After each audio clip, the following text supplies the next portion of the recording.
السلام علیکم ویورز، ہمارے چینل پر خوش آمدید۔ میرا نام سعد ہے اور میں فیصل آباد سے تعلق رکھتا ہوں، جہاں کے چھوٹے سے علاقے میں اپنی 3 بڑی بہنوں اور اپنے ابا کے ساتھ رہتا تھا۔ میں گھر میں سب سے چھوٹا تھا، اس لیے سبھی لوگ مجھ سے بہت محبت کرتے تھے۔ میری امی کا تو میرے بچپن میں ہی انتقال ہو گیا تھا، مجھے تو ان کا چہرہ بھی ٹھیک سے یاد نہیں تھا، جبکہ میری بہنیں مجھ سے بہت محبت کرتی تھیں۔ میری بڑی آپا نے تو کبھی بھی ہم لوگوں کو ماں کی کمی محسوس نہیں ہونے دی تھی۔ وہ میری طرح دوسری دونوں بہنوں سے بھی بہت محبت کرتی تھیں اور ماں کی طرح ان کا خیال رکھتی تھیں، جبکہ تینوں بہنیں مجھ سے بہت محبت کرتی تھیں اور مجھ سے ایسے ہی محبت کرتی تھیں جیسے کوئی ماں اپنے بچے سے کرتی ہے۔ جبکہ میرے ابا، وہ ان ساری چیزوں سے بہت الگ تھلگ رہنے والے انسان تھے۔ ان کا دن کہاں گزرتا تھا اور رات کہاں گزرتی تھی کسی کو کچھ علم نہیں تھا۔ سارا دن وہ گھر سے باہر گزارتے تھے اور رات کو آ کر اپنے کمرے میں سو جاتے، اور کبھی کبھار ایسا ہوتا تھا کہ وہ گھر آتے ہی نہیں تھے۔ نہ تو وہ کوئی کام کاج کرتے تھے کہ انسان یہ سمجھتا کہ وہ اپنے کام میں مصروف تھے۔ گاؤں میں زمینیں تھیں جہاں سے پیسے آ جاتے تھے اور ہمارا گزارا ہوتا تھا۔ پھر ابا کا کہنا تھا کہ انہوں نے زمینیں بیچنے کا ارادہ کیا ہے، کیونکہ ان کا کہنا تھا کہ وہ ہر مہینے زمینوں کی خاطر گاؤں کا چکر نہیں لگا سکتے، جبکہ وہ زمینیں میرے لیے بہت اہم تھیں کیونکہ وہ میری ماں کی تھیں۔ لیکن ابا نے وہ زمینیں بیچ دی تھیں اور شہر میں کچھ دکانیں خرید کر کرائے پر دے رکھی تھیں۔ انہی دکانوں سے پیسے آتے تھے اور ہمارا گھر کا گزارا ہو رہا تھا۔ میری بڑی بہن سلائی کرتی تھی اور اس کے پاس پیسے موجود ہوتے تھے۔ میرے ابا کبھی کبھار اس سے مانگ لیتے تو میری بہن خاموشی سے انہیں دے دیتی تھی۔ ہمارے اخراجات بھی میری بہن اٹھا لیتی تھی، جبکہ میری دوسری بہن اسکول میں پڑھانے کے لیے جاتی تھی۔ مجھے بالکل بھی اچھا نہیں لگتا تھا اپنی بہنوں کو اس طرح سے کام کرتے ہوئے دیکھنا، لیکن کیونکہ میں اس وقت چھوٹا تھا اس لیے کچھ کر نہیں سکتا تھا۔ میری پڑھائی جاری تھی اور میں کالج جایا کرتا تھا۔ میری بہنوں کا کہنا تھا کہ وہ مجھے پڑھا لکھا کر کسی اچھے مقام پر دیکھنا چاہتی ہیں، اور میں بھی ان کا یہ خواب ہر حال میں پورا کرنا چاہتا تھا۔ اسی لیے میرا سارا دھیان اپنی پڑھائی پر ہوتا تھا۔ میرے ابا کا کہنا ہوتا تھا کہ وہ بیمار رہتے ہیں، اس لیے محنت مزدوری والا کام نہیں کر سکتے، جبکہ مجھے تو وہ کہیں سے بھی بیمار نہیں لگتے تھے، بالکل ٹھیک تھے اور سارا وقت جانے کہاں گزارتے تھے۔ ان کے چند ایک دوست تھے جو مجھے بالکل بھی پسند نہیں تھے۔ ابا کا سارا وقت انہی کے ساتھ گزرتا تھا، یا پھر وہ شہر سے باہر کہیں چلے جاتے تھے۔ میں ہی اپنی بہنوں کا سہارا تھا، اور میری دادی جو بستر پر پڑی رہتی تھیں، وہ بیمار تھیں اور بول نہیں سکتی تھیں اور نہ ہی چل پھر سکتی تھیں۔ وہ اشارے سے مجھے کچھ بتانے کی کوشش کرتیں، مجھے ان کے اشارے زیادہ سمجھ نہیں آتے تھے، جبکہ میری بڑی آپا مجھے سمجھایا کرتی تھیں کہ وہ میری دادی کے کافی قریب تھیں اور انہوں نے بہت وقت گزارا تھا ان کے ساتھ۔ بچپن سے ہی وہ دادی کے ساتھ زیادہ وقت گزارتی تھیں، اور جب اماں کا انتقال ہو گیا تھا تو اس کے بعد دادی نے ہی ہم سب بہن بھائیوں کو سنبھالا تھا۔ میں اس وقت چھوٹا تھا، اس لیے مجھے وہ وقت یاد نہیں جب میری دادی ہماری دیکھ بھال کرتی تھیں۔ میری دادی کو تو میں نے پچھلے 8-10 سالوں سے اسی طرح سے بستر پر پڑے ہوئے دیکھا تھا۔ وہ اشاروں میں مجھے کچھ کہتی تھیں، جبکہ میں ان کے اشاروں کو زیادہ سمجھتا نہیں تھا، مگر میری آپا ان کے ہر اشارے کو اچھی طرح سے سمجھتی تھی۔ وہ مجھے کہا کرتی تھیں کہ دادی اماں مجھ سے یہی کہتی ہیں کہ میں اپنی بہنوں کا ہمیشہ خیال رکھوں۔ ان کی آنکھوں میں ایک عجیب سا ڈر اور خوف مجھے دیکھنے کو ملتا تھا، جو کہ میری سمجھ سے باہر تھا، جبکہ میں اس گھر میں موجود ہوتا تھا۔ لیکن وہ مجھے یہی کہا کرتی تھیں کہ میں ہمیشہ اپنی بہنوں کے آس پاس ہی موجود رہوں اور ان کا خیال رکھوں، ان کے معاملے میں ذرا سی بھی کوتاہی نہ کروں۔ مجھے نہیں معلوم تھا کہ وہ یہ باتیں کیوں کہتی تھیں، جبکہ میں تو یہیں پر ان کے ساتھ موجود ہوتا تھا، اور میں تو انہیں اکیلا گھر سے باہر بھی جانے نہیں دیتا تھا۔ میری بہن جو دوسرے نمبر پر تھی وہ اسکول پڑھانے جاتی تھی، میں خود اسے چھوڑنے جاتا تھا اور خود ہی لینے جاتا تھا، جبکہ اس سے چھوٹی میری بہن میری بڑی آپا کے ساتھ گھر پر ہی موجود ہوتی تھی۔ وقت اسی طرح سے گزر رہا تھا، اور پھر اچانک سے ایک دن ایسا ہوا کہ میرے ابا بہت پریشانی میں گھر آئے، اور رات کے پچھلے پہر گھر آئے تھے اور اپنے کمرے میں چلے گئے، اور اگلے دن بھی وہ اسی طرح سے پریشان تھے۔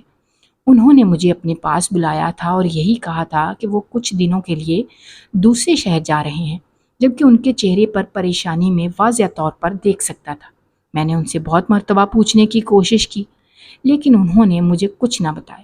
ان کا کہنا تھا کہ ان کے بعد میں گھر پر ہی موجود رہوں اور کہیں بھی باہر نہ جاؤں، اور رات کو جلدی واپس آ جایا کروں۔ کچھ ایسی ہی چند باتیں کہہ کر وہ اپنا سامان باندھنے لگے۔ جب میں نے ان سے پوچھا کہ وہ کہاں جا رہے ہیں تو انہوں نے عجیب سی نظروں سے مجھے دیکھا اور اس کے بعد خاموش ہو گئے، لیکن انہوں نے مجھے یہ نہیں بتایا تھا کہ وہ کہاں جا رہے ہیں۔ اس کے بعد انہوں نے مجھے اپنے کمرے سے جانے کا کہا اور میں خاموشی سے باہر آ گیا۔ میرے ابا کبھی بھی کسی کو اپنے کمرے میں بلا وجہ نہیں بلاتے تھے، اسی لیے جب ابا نے مجھے بلایا تھا تو میری ساری بہنیں حیران اور پریشان ہو گئی تھیں کہ کہیں میں نے کوئی غلطی تو نہیں کر دی، کہیں ابا مجھے ڈانٹ تو نہیں رہے۔ اسی لیے وہ ساری پریشانی میں ادھر ادھر ٹہل رہی تھیں اور میرا انتظار کر رہی تھیں۔ جیسے ہی میں کمرے سے باہر نکلا تو فوراً میرے پاس آئیں اور پوچھنے لگیں، تو میں نے انہیں بتا دیا کہ ابا کچھ دنوں کے لیے شہر سے باہر کسی دوسرے شہر جا رہے ہیں۔ کہاں جا رہے ہیں، کیوں جا رہے ہیں، انہوں نے کچھ نہیں بتایا تھا، اور پھر میں نے بھی زیادہ سوال و جواب نہیں کیے۔ میرے ابا اپنے معاملات میں کسی کو بھی مداخلت نہیں کرنے دیتے تھے۔ میں نے تو انہیں ہمیشہ ہی غصے میں دیکھا تھا، میرے ابا بہت غصے والے تھے، اسی لیے میری بہنیں بھی ابا سے ڈرتی تھیں اور کوئی سوال جواب نہیں کرتی تھیں۔ اگلے ہی دن میرے ابا دوسرے شہر کے لیے چلے گئے اور گھر کی ساری ذمہ داری میرے اوپر تھی۔ اس سے پہلے بھی گھر کی ذمہ داری تقریباً میرے اوپر ہوتی تھی۔ ابا گھر کے معاملات میں کم ہی دلچسپی لیتے تھے۔ گھر میں جو بھی سامان لانا ہوتا وہ سب کچھ مجھے لانا ہوتا تھا، اور اپنی بہنوں کو بھی اگر کہیں لے کر جانا ہوتا تو یہ بھی میری ذمہ داری ہوتی تھی۔ میرے ابا تو ان ساری چیزوں سے بہت دور تھے۔ کبھی کبھار وہ تھوڑے بہت پیسے گھر میں دے دیتے تھے، اس کے علاوہ انہوں نے کبھی بھی گھر کے کسی معاملے میں دلچسپی نہیں لی تھی۔ ابا کو گھر سے گئے ہوئے ایک ہفتہ گزر گیا تھا۔ آج سے پہلے تو وہ ایک ہفتہ تک کبھی بھی گھر سے باہر نہیں رہے تھے۔ 2-3 دن کے بعد وہ گھر واپس آ جاتے تھے، لیکن اب پورا ایک ہفتہ ہو چکا تھا، نہ تو وہ خود آئے تھے اور نہ ہی ان کے آنے کی کوئی خبر تھی۔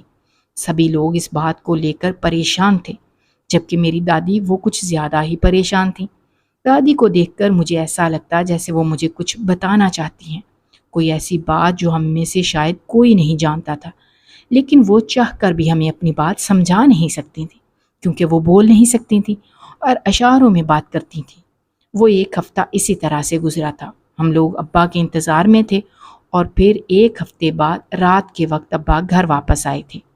واپس آتے ہی انہوں نے ایک بڑا سا شاپر میری بہن کو پکڑایا تھا۔ اسے کہا تھا کہ وہ اسے سنبھال کر رکھے۔ ہم لوگوں کو نہیں معلوم تھا کہ اس کے اندر کیا ہے۔ صبح جب دیکھا تو اس میں ایک بہت ہی خوبصورت سرخ رنگ کا دلہن کا لباس تھا۔ ہم سبھی لوگ حیران تھے کہ ابا یہ لباس کہاں سے لے کر آئے تھے اور کس لیے لائے تھے۔ جب اگلے دن انہوں نے ایک بڑی خبر ہم سب لوگوں کو سنائی تھی۔ ان کا کہنا تھا کہ انہوں نے میری بڑی آپا کا رشتہ طے کر دیا ہے اور اس اتوار کو ان کا نکاح ہے۔ ہم سب لوگ اس بات پر حیران ہو گئے تھے کہ ابا نے اچانک سے میری بہن کا رشتہ کہاں طے کر دیا تھا۔ نہ تو کوئی ہمارے گھر رشتے کے لیے آیا تھا اور نہ ہی ابا نے کسی سے اس کا ذکر کیا تھا۔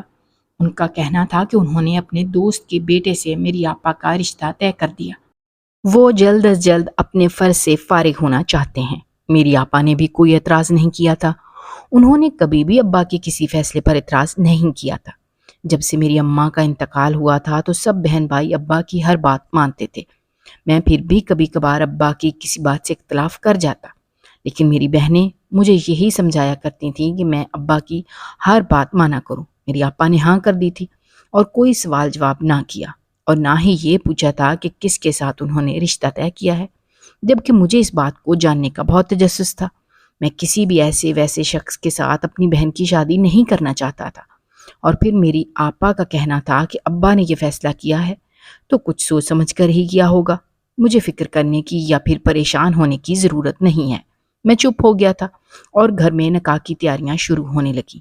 ابا نے نکاح میں کسی کو نہیں بلایا تھا اور خاموشی سے ہی میری بہن کا نکاح کرنے کا ارادہ کیا تھا۔ شام کے وقت ایک آدمی اور اس کے ساتھ چند گواہ اور ایک مولوی ہمارے گھر آیا تھا اور میری بہن کا نکاح ہو گیا۔ اس وقت میری بہن کو اس شخص کے ساتھ رخصت کر دیا گیا تھا۔ وہ دیکھنے میں ٹھیک تھا، لیکن نہ جانے کیوں وہ آدمی مجھے ٹھیک نہیں لگتا تھا۔ وہ میری آپا سے تقریباً کوئی 10-12 سال بڑا تھا، لیکن خیر اب نکاح ہو چکا تھا، ایسے میں کچھ نہیں ہو سکتا تھا۔ میری بہن نے خاموشی سے اس شخص کو قبول کیا تھا اور اس کے ساتھ رخصت ہو گئی تھی، جبکہ میں گھر میں اسی بات کو لے کر پریشان تھا کہ جانے وہ آدمی کیسا ہوگا، کیونکہ شکل سے وہ مجھے کچھ ٹھیک نہیں لگتا تھا۔ میں نے ابا سے بہت پوچھا تھا کہ وہ کون ہے اور ابا اسے کیسے جانتے ہیں، کہ ابا نے اس کے بارے میں کچھ چھان بین کی تھی یا ایسے ہی میری بہن کا رشتہ طے کر دیا۔ مگر ابا نے میری کسی بات کا جواب نہ دیا۔ وہ دن اسی طرح سے گزرا تھا اور اگلے دن ہم لوگوں پر قیامت ٹوٹی تھی۔ شادی کے اگلے دن ہی میری بہنوئی نے میری بہن کو طلاق دے دی اور وہ گھر واپس آ گئی۔ ہم سب لوگ اس بات پر پریشان تھے، جبکہ میری بہن خاموش تھی۔ اسے کچھ بھی پوچھتے تو وہ کچھ نہ کہتی اور سارا وقت اپنے کمرے میں خاموشی سے بیٹھی رہتی۔ میرے ابا بجائے اس کے کہ اس آدمی سے اس بات کا پوچھتے کہ اس نے ایسا کیوں کیا تھا، مجھے شدید حیرت اس بات پر ہوئی تھی کہ ابا نے میری دوسری بہن کی شادی بھی اسی شخص کے ساتھ کرنے کا ارادہ کیا اور اگلے ہی دن میری دوسری بہن کا نکاح اس کے ساتھ کروا دیا اور اسے رخصت کر دیا۔ سب نے ابا کو روکنے کی کوشش کی، لیکن ابا نے کسی کی بات نہ مانی اور پھر ایک رات بعد اس شخص نے میری دوسری بہن کو بھی طلاق دے کر گھر بھیج دیا، جبکہ ابا اس بات پر بھی خاموش تھے۔ لیکن میرے لیے خاموش رہنا ممکن نہیں تھا۔ میں نے جو ہمیشہ اپنی بہنوں کی فکر کی تھی اور ان کی حفاظت کی تھی، میں ایسے کیسے ان کے ساتھ یہ ظلم ہونے دے سکتا تھا؟ ابا کو تو اس چیز کا احساس تک نہیں تھا کہ وہ یہ سب کیا کر رہے تھے۔ جب میں نے ابا سے اس بات کا ذکر کیا تھا، ان کا کہنا تھا کہ میری بہنیں خود طلاق لیتی ہیں، ایسے میں اس شخص کی کوئی غلطی نہیں۔ میں حیران تھا کہ میرے ابا کو اپنی بیٹیوں پر بھروسہ نہیں تھا بھلا، میری بہنیں ایسا کیوں کرتی؟ اور اگر ایسا تھا بھی تو میرے ابا نے میری دوسری بہن کی شادی اسی شخص کے کیوں کی تھی جس نے میری پہلی بہن کو طلاق دے کر گھر سے نکال دیا تھا؟ اور پھر جیسے ہی میری دوسری بہن کو بھی اس شخص نے طلاق دی تھی، تو ابا کا کہنا تھا کہ اب وہ میری تیسری بہن کی شادی بھی اسی شخص سے کریں گے۔ لیکن میں اپنی تیسری بہن کے ساتھ یہ ظلم نہیں ہونے دے سکتا تھا۔ میں اپنی تیسری بہن کو سارے معاملات سے بچانا چاہتا تھا، کیونکہ پہلی دونوں کے لیے جب میں کچھ نہیں کر پایا تھا، اور اب میں نے پکا ارادہ کر لیا تھا کہ میں اپنی تیسری بہن کے ساتھ کوئی بھی ظلم اور زیادتی نہیں ہونے دوں۔ اسی لیے جب ابا نے میری تیسری بہن کی شادی بھی اسی شخص سے کرنے کی کوشش کی، تو میں نے اپنی بہن کو کمرے میں بلایا اور اسے یہیں اسی کمرے میں رہنے کا کہا، جبکہ میں خود اس کی جگہ گھونگھٹ پہن کر بیٹھ گیا اور خود اس کی جگہ رخصت ہو کر چلا گیا اور رخصت ہو کر اس شخص کے گھر چلا گیا۔ اس کے کمرے میں جب بیٹھ گیا تو جیسے ہی اس نے کمرے میں قدم رکھے تو کچھ ایسا ہوا کہ میری چیخیں نکل گئی، کیونکہ اس شخص کا حلیہ بہت عجیب تھا۔ وہ کہیں سے بھی دیکھنے میں کوئی عام انسان نہیں لگ رہا تھا۔ میں گھونگھٹ میں سے اسے دیکھ سکتا تھا، مگر وہ نہیں جانتا تھا کہ اس گھونگھٹ میں اب کی بار کسی لڑکی کے بجائے کوئی لڑکا ہے، جبکہ اس آدمی کا پورا چہرہ سیاہ تھا، جیسے اس نے اپنے چہرے کے اوپر کچھ لگایا ہو، اور اس کے منہ کے قریب لال رنگ کے نشان تھے۔ ایسے لگ رہا تھا جیسے اس کے منہ سے خون نکلتا رہا ہے، اور اوپر سے اس نے کالے رنگ کا لباس پہنا ہوا تھا جو اسے اور بھی زیادہ خوفناک بنا رہا تھا۔ جیسے ہی وہ کمرے میں آیا تھا، اچانک سے پورے کمرے کی لائٹ چلی گئی تھی اور بالکل اندھیرا ہو گیا، اور اسی اندھیرے میں اس نے میرا ہاتھ پکڑا تھا اور مجھے گھسیٹنا شروع کر دیا اور مجھے اپنے ساتھ گھسیٹتا ہوا لے کر جا رہا تھا، جبکہ مجھے نہیں معلوم تھا کہ وہ مجھے کہاں لے کر جائے گا۔ وہ مجھے سیڑھیوں سے نیچے لایا تھا اور اپنے ساتھ لے جا رہا تھا۔ وہ ایسے چل رہا تھا جیسے اسے بالکل صاف دکھائی دے رہا ہو، جبکہ مجھے کچھ بھی دکھائی نہیں دے رہا تھا کہ وہ مجھے کن کن راستوں سے گزار کر کہاں لایا تھا۔ اچانک سے کمرے میں لا کر اس نے میرا ہاتھ چھوڑا تھا۔ اس کمرے میں بھی ہلکی روشنی تھی، تقریباً اندھیرا ہی تھا، اور اس کمرے میں عجیب و غریب قسم کے پتلے لٹک رہے تھے۔ ان پتلوں میں کسی کے اندر سوئیاں چبھی ہوئی تھیں اور کسی کو جگہ جگہ سے کاٹ کر دوبارہ سے سیا گیا تھا۔ اس کمرے کو دیکھ کر اچھی طرح سے اندازہ لگایا جا سکتا تھا کہ یہاں پر کالا جادو کیا جاتا ہے۔ دیواروں پر بھی عجیب و غریب قسم کے نقش و نگار بنے ہوئے تھے جو اس کمرے کو اور بھی زیادہ پراسرار اور خوفزدہ اور وحشتناک بنا رہے تھے۔ ایک لمحے کے لیے تو میرا دل دہل گیا تھا، میرے منہ سے چیخ نکلتی کہ میں اپنی چیخوں کا گلا گھونٹ دیا۔ میں ابھی اس شخص پر یہ ظاہر نہیں کر سکتا تھا کہ میں کوئی لڑکی نہیں بلکہ کوئی لڑکا ہوں۔ میں یہ حقیقت جاننا چاہتا تھا کہ آخر یہ میری بہنوں کے ساتھ کیا کرتا تھا، اور اگلے دن انہیں طلاق دے کر گھر بھیج دیتا تھا، اور وہ کسی سے کچھ کہتی بھی نہیں تھی۔ جب اس شخص نے مجھے دائرے میں بٹھایا اور کوئی عمل کرنا شروع کر دیا، اسی عمل کرتے ہوئے ابھی تھوڑی دیر گزری تھی جب ایک بہت ہی بھاری چیز آ کر اس کے سر پر لگی اور وہ وہیں گر کر بے ہوش ہو گیا تھا۔ میں فوراً اس دائرے سے نکلا تھا اور میں نے اس کمرے کو غور سے دیکھا۔ وہ کمرہ واقعی میں ایسا تھا کہ یہاں پر کالا جادو کیا جاتا تھا۔ کچھ تو مجھے سمجھ آ گیا تھا، لیکن ابھی پوری حقیقت میری سمجھ سے باہر تھی، اس لیے میں نے واپس اس کمرے میں جا کر دیکھنا شروع کیا۔ کہ یہاں پر مجھے کوئی ایسی چیز مل جائے جو کہ میرے مطلب کی ہو، لیکن مجھے وہاں سے کچھ ایسا نہیں ملا تھا، جبکہ اس شخص کا پورا گھر اسی طرح کا پراسرار اور خوف زدہ تھا۔ میں فوراً اس گھر سے نکلا تھا اور اپنے گھر آ گیا۔ جب میں نے اپنی بہنوں سے پوچھا کہ وہ مجھے ساری حقیقت بتا دیں، لیکن وہ مجھے کچھ بھی بتانے کے لیے تیار نہیں تھی۔ میری دونوں بہنوں نے اپنے آپ کو ایک کمرے میں بند کیا ہوا تھا۔ وہ نہ تو کسی سے بات کرتی تھیں اور نہ ہی کسی سے ملتی جلتی تھی، جبکہ میرے ابو کو اس بات کی پرواہ نہیں تھی۔ اسی رات میری دادی نے مجھے اشاروں اشاروں میں ایک بات کہی تھی جسے میں سمجھ گیا تھا۔ ان کا کہنا تھا کہ مجھے اس معاملے کے حل کے لیے کسی پیر صاحب کی مدد لینی چاہیے، اور پھر اگلے دن میں ایک پیر صاحب کے پاس پہنچ گیا تھا۔ جب میں نے انہیں جا کر پوری حقیقت بتائی تو ان کا کہنا تھا کہ وہ کل مجھے ساری حقیقت بتا دیں گے۔ میں اپنی دونوں بہنوں کے بالوں کی ایک ایک لٹ کاٹ کر انہیں دے دوں، اور اس کے بعد وہ مجھے سب کچھ بتا دیں گے۔ اگلے دن میں نے اپنی تیسری بہن کو کسی بہانے سے اپنی بہنوں کے کمرے میں بھیجا تھا اور اسے یہی کہا تھا کہ وہ ان کے بالوں کی ایک ایک لٹ کاٹ کر مجھے لا کر دے۔ اس نے ویسا ہی کیا تھا، اور پھر میں وہ بال لے کر پیر صاحب کے پاس گیا تھا۔ جب انہوں نے کچھ عمل کرنے کے بعد مجھے ایک بہت ہی خوفناک اور حیرت انگیز بات بتائی تھی۔ ان کا کہنا تھا کہ میری دونوں بہنوں کے اوپر کالا جادو کیا گیا ہے، اسی لیے وہ کسی سے بات نہیں کرتی، اور وہ جادو اس طرح کا ہے کہ میری بہنیں تھوڑے ہی عرصے میں مر جائیں گی۔ پیر صاحب کا کہنا تھا کہ اس جادو کو ختم کرنا بہت ضروری ہے۔ انہوں نے مجھے نیلے رنگ کا شربت دیا تھا، یہی کہا تھا کہ رات کو 12 بجنے سے پہلے پہلے میں یہ شربت اپنی بہنوں کو پلا دوں تو اس کے بعد اس جادو کا اثر ختم ہو جائے گا۔ اس کے بعد میں اس کی اصل وجہ کو جانوں، اس کے بعد ہی وہ میری مزید مدد کر سکیں گے۔ میں نے ویسا ہی کیا تھا۔ شربت کو میں اپنے ساتھ لے آیا تھا اور میں نے ویسا ہی کیا۔ ٹھیک 12 بجنے سے پہلے میں نے اپنی بہنوں کو وہ پلا دیا تھا، جس کے بعد وہ بالکل ٹھیک ہو گئی تھیں اور پہلے کی طرح گھر میں رہنے لگی تھیں۔ میں نے ان سے پوچھا تو ان کا کہنا تھا کہ وہ آدمی انہیں اس طرح سے گھسیٹتا ہوا اپنے ساتھ لے گیا، پھر اس کے بعد انہیں دائرے میں بٹھا دیا تھا اور کوئی منتر پڑھنے لگا تھا۔ اس کے بعد انہیں کچھ بھی یاد نہیں، اور پھر صبح اٹھنے پر اس آدمی نے انہیں طلاق دی، پھر گھر سے نکال دیا تھا۔ میں نے اپنی بہنوں کو اس جادو سے تو محفوظ کر لیا تھا، لیکن اب مجھے اس کی حقیقت کو جاننا تھا۔ جب میں اپنی دادی سے ملنے کے لیے ان کے کمرے میں گیا تو انہوں نے میرا ہاتھ پکڑ لیا تھا، اور میں حیران تھا کہ میری دادی بول سکتی تھی۔ انہوں نے مجھے ایک ایسی خوفناک حقیقت بتائی تھی جسے سن کر میری روح تک لرز گئی تھی۔ میری دادی کا کہنا تھا کہ وہ اس آدمی کو اچھی طرح سے جانتی ہیں۔ ان کا کہنا تھا کہ بہت سالوں سے وہ اس حقیقت کو ہمیں بتانا چاہتی تھی، لیکن اس وقت وہ خود اس آدمی کے جادو کے اثر میں تھی، اس لیے کسی سے کوئی بات نہیں کہہ سکتی تھی۔ اور اب جب میں اس جادو کا توڑ اپنے گھر لے آیا تھا، یعنی کہ وہ شربت جو مجھے پیر صاحب نے دیا تھا، تو میری دادی بھی خود بخود ٹھیک ہو گئی تھی۔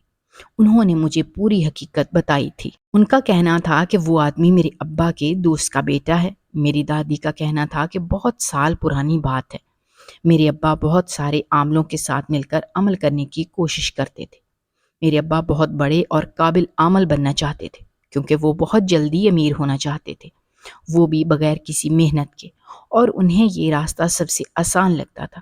میری دادی نے انہیں بہت سمجھایا تھا، لیکن انہوں نے ان کی بات نہیں مانی، اور پھر میرے ابا نے اپنے ایک دوست کے ساتھ مل کر یہ کام کرنا شروع کر دیا تھا، اور اسی کام کو کرنے کے دوران ان کے دوست کا انتقال ہو گیا تھا، جبکہ میرے ابا بچ گئے تھے۔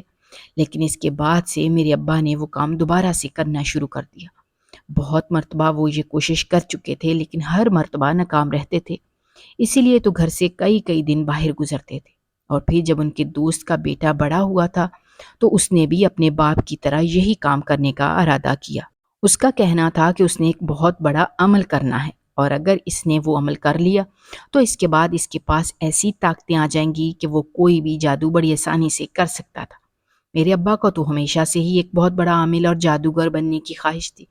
اس آدمی کا کہنا تھا کہ اس کے لیے اسے الگ الگ لڑکیوں کی ضرورت ہے، یعنی کہ وہ ہر روز ایک لڑکی سے شادی کرے گا اور ہر رات وہ ایک نئی لڑکی کے اوپر جادو کرے گا۔ اس کے بعد صبح ہونے پر اسے طلاق دے کر گھر سے نکال دے گا، جبکہ وہ لڑکی 40 دن کے اندر اندر مر جائے گی۔ اس طرح سے 40 دن تک اسے یہ سب کچھ کرنا ہوگا، اور اس کے بعد اس کے پاس ایسی طاقتیں آ جائیں گی جو اس سے کوئی نہیں چھین سکے گا، اور وہ یہاں کا بہت بڑا عامل اور جادوگر بن جائے گا۔ اور وہ ہر کام بڑی آسانی سے کر سکے گا، اور اسی کام کی شروعات اس نے میری بہنوں سے کی تھی۔ میرے ابا کو اس نے یہی لالچ دیا تھا کہ اگر وہ اپنے اس مقصد میں کامیاب ہو جائے گا تو میرے ابا کو بھی اپنی ہی طرح ایک بہت بڑا عمل بنا دے گا، اور میرے ابا تو ہمیشہ سے یہی چاہتے تھے۔ اسی لیے میرے ابا اس کی بات ماننے کے لیے تیار ہو گئے تھے۔ اور ویسے بھی ہم چاروں بہن بھائی اپنے ابا کی سگی اولاد نہیں تھے، بلکہ ہم لوگ اپنے ابا کے بھائی کے بچے تھے۔ میرے اماں ابا کا ایک ایکسیڈنٹ میں انتقال ہو گیا تھا۔ اس کے بعد میرے ابا نے ہم چاروں بہن بھائیوں کو اپنے گھر میں رکھا تھا، جبکہ میری اماں کی اور ابا کی جو بھی جائیداد تھی وہ میرے ابا کو مل گئی تھی، اور انہوں نے اس جائیداد کو بھی اپنے اوپر خرچ کر لیا تھا، کیونکہ کام تو وہ کوئی کرنا نہیں چاہتے تھے اور نہ ہی انہیں کام کرنے کا شوق تھا۔ وہ جلد از جلد امیر ہونا چاہتے تھے اور پیسہ کمانا چاہتے تھے۔ اسی لیے انہوں نے یہ طریقہ اختیار کیا تھا اور اپنے دوست کے بیٹے کے ساتھ مل کر یہ گھناؤنا کھیل کھیلا تھا۔ اسی لیے تو وہ میری بہنوں کی شادی سے کروا دیتے تھے، ساری حقیقت جانتے بوجھتے کہ وہ ایک رات کے بعد اس لڑکی کے اوپر جادو کر کے اسے چھوڑ دے گا، اور پھر اسی لیے میرے ابا اگلے دن دوسری بیٹی کی شادی اس سے کروا دیتے تھے۔ میری دادی کا کہنا تھا کہ وہ یہ ساری حقیقت جانتی تھیں، لیکن بتا نہیں سکتی تھیں، کیونکہ اس آدمی نے میری دادی کے اوپر ایک ایسا جادو کیا تھا کہ وہ کسی کو بھی کچھ نہیں بتا سکتی تھیں، اور اس میں میرے ابا بھی شامل تھے۔ میری دادی کا کہنا تھا کہ اس رات وہ اسی لیے بے ہوش ہو کر گر پڑا تھا کیونکہ اس کا عمل الٹ ہو گیا تھا، کیونکہ اسے کسی لڑکی کو دائرے میں بٹھا کر عمل کرنا تھا، جبکہ اپنی بہن کے روپ میں وہاں پر چلا گیا تھا۔ اسی لیے اس کے سر پر کوئی بھاری چیز لگی تھی اور وہ بے ہوش ہو کر زمین پر گر گیا تھا۔ میری دادی یہ سب اس لیے جانتی تھیں کیونکہ میرے ابا گھر آ کر انہیں سب کچھ خود ہی بتا دیتے تھے، کیونکہ میری دادی کون سا کسی کو یہ سب بتا سکتی تھیں۔ میری دادی کا کہنا تھا کہ اس شخص کا عمل ادھورا رہ گیا ہے اور اب وہ اس عمل کو کبھی مکمل نہیں کر سکتا، جبکہ وہ اس کا بدلہ ہم لوگوں سے ضرور لے گا۔ اسی لیے میری دادی کا کہنا تھا کہ ہم لوگوں کو راتوں رات اس شہر سے دور جانا ہوگا اور یہاں پر میرے ابا اکیلا رہے گا اور اس آدمی کا مقابلہ کرے گا۔ میری دادی کا کہنا تھا کہ مجھے اس معاملے میں کچھ بھی کرنے کی ضرورت نہیں ہے، میرے ابا کو اپنے کیے کی سزا خود بخود مل جائے گی، کیونکہ وہ آدمی میرے ابا کو اب چھوڑنے والا نہیں تھا، کیونکہ ابا کی وجہ سے اس کا اتنے سالوں کا عمل بیکار چلا گیا تھا، اسے کچھ فائدہ حاصل نہیں ہوا تھا۔ میری دادی نے میری بہنوں کو اور ہم سب کو لیا تھا اور راتوں رات ہم لوگ گھر سے باہر نکل گئے اور دوسرے شہر جانے لگے تھے، جبکہ دوسرے شہر میں ہمارے رشتہ دار موجود تھے۔ ہم لوگ وہاں چلے گئے تھے اور وہاں جا کر ہم لوگوں نے نئی زندگی شروع کی تھی۔ میرے ابا کے بارے میں کچھ بھی معلوم نہیں تھا کہ ان کے ساتھ کیا ہوا تھا، جبکہ کچھ دن بعد محلے کے کسی شخص نے فون کر کے بتایا تھا کہ ایک رات ہمارے گھر میں سے بہت زیادہ چیخو پکار کی آوازیں سنائی دے رہی تھیں۔ جب انہوں نے صبح جا کر دیکھا تو میرے ابا کی وہاں پر لاش پڑی ہوئی تھی، کسی نے انہیں بے دردی سے مار دیا تھا۔ اس دن ہمیں اندازہ ہو گیا تھا کہ برے کام کا برا انجام ہوتا ہے۔ میرے ابا نے ساری زندگی برائی کا ساتھ دیا تھا اور آخر میں اسی برائی نے ان کی جان لے لی تھی، جبکہ جو دکانیں میری اماں ابا کی تھیں انہیں میرے ابا نے اپنے قبضے میں لے لیا تھا، وہ ہمیں واپس مل گئی تھیں اور ہم لوگوں نے انہیں بیچ دیا تھا اور دوسری جگہ پر جا کر اپنا گھر خرید لیا تھا، جہاں پر ہم لوگ چلے گئے تھے۔ اب ہماری زندگی میں سکون تھا اور ہم لوگ آرام سے زندگی گزارنے لگے تھے۔